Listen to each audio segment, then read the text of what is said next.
Assalamu alaikum wa rahmatullahi wa barakatuh. May peace, mercy and blessings of Allah subhanahu wa ta'ala Almighty God be on all of you.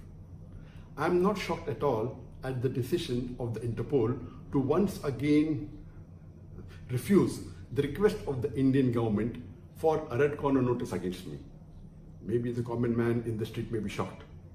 Maybe certain sections of the media may be shocked.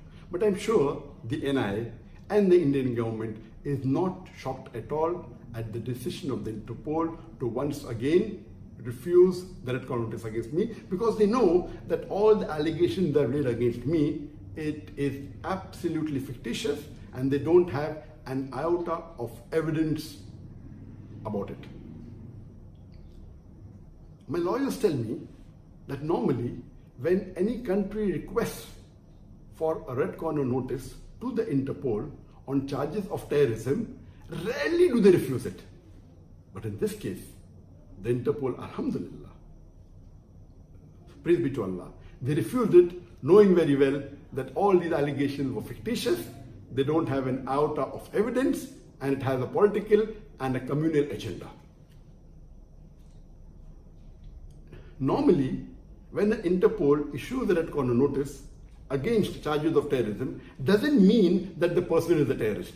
He may be, he may not be, unless the court, in a court of law, after analyzing the evidences, say that he's a terrorist. Can you consider that there are chances he'll be a terrorist? Just by a red corner notice being issued does not indicate that the person is a terrorist.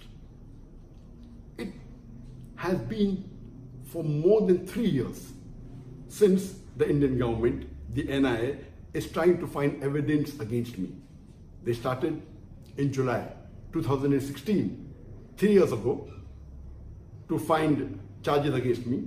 First they did allegation that I'm involved in terrorism. They could not give proof. Then they said I'm involved in hate speech. Then they went to money laundering, and alhamdulillah, all of their efforts have failed.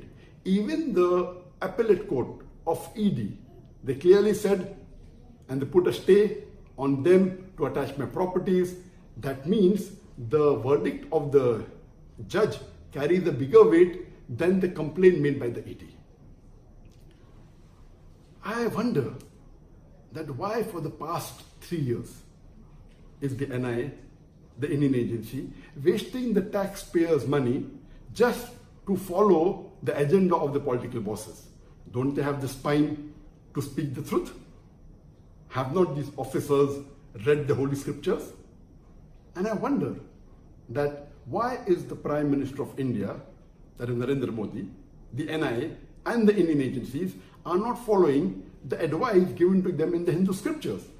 I am a student of comparative religion. I would like to advise them that why don't they follow the guidance given in Rigved in book number 7, chapter number 104, verse number 122, where it says that speaking truth is easy.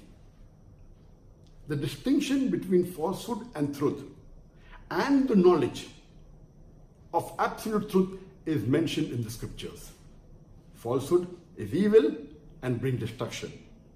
Follow the truth, it is easy and simple. It's a simple advice. Speak the truth, it's simple and easy. Furthermore, it is mentioned in Mahabharata, in book number 8, chapter number 49, verse number 27, that speaking the truth is indeed very virtuous. There is no virtue which is more virtuous than speaking the truth. So I wonder that why aren't the Hindus, officers in NIA, in the Indian government, and the Prime Minister Modi is following the Hindu scriptures? But I'd like to mention a fact to you, that there are many officers in NIA who are really kind and truthful. And I know that when my organization, Islamic Research Foundation, was banned in November 2016, the NIA raided my office and was continuously there for more than 2 days. They were for more than 50 hours in the office. And my general manager at that time, who was Mr. Manzoor Sheikh, may Allah grant him Jannah, he told me that the NIA officers were very frank in saying that we are wasting our time in spending so many hours in your organization, because we know that we will not find any evidence of terrorism in Islamic Research Foundation. Because we have heard the lectures of Dr. Zakir Naik, he speaks about priests, but we are forced by our superior to do a raid on this organization.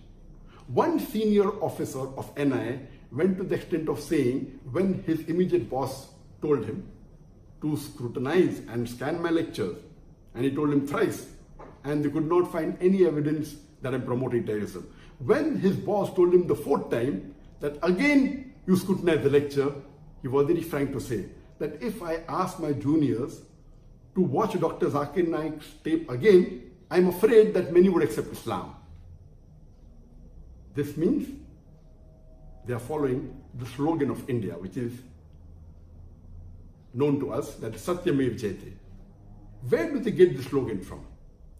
It is obtained from the Mundaka Upanishad, book number 3, chapter number 1, verse number 6, which says Satyamev Jayate, Nantaman, which means truth triumphs alone, not falsehood.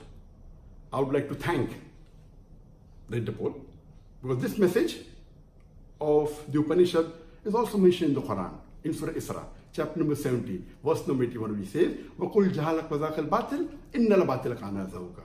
When truth is hurled against falsehood, falsehood perishes. For falsehood, it's by its nature bound to perish. I would like to thank the Interpol.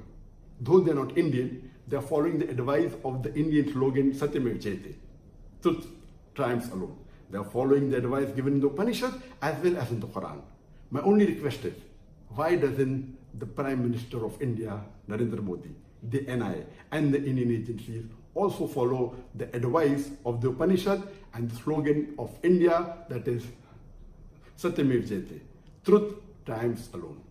Thank you. Assalamu alaikum. May peace be on you.